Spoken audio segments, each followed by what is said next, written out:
Ораза айы басталды, нұр жапты жер мен аспанды. Нәпсіңмен күрес адамзат, жібектей жұмсар тас жанды.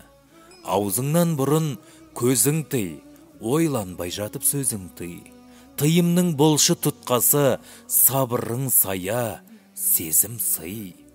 Көркемдеп мінез құлқыңды, шырайлы қылшы шырқыңды.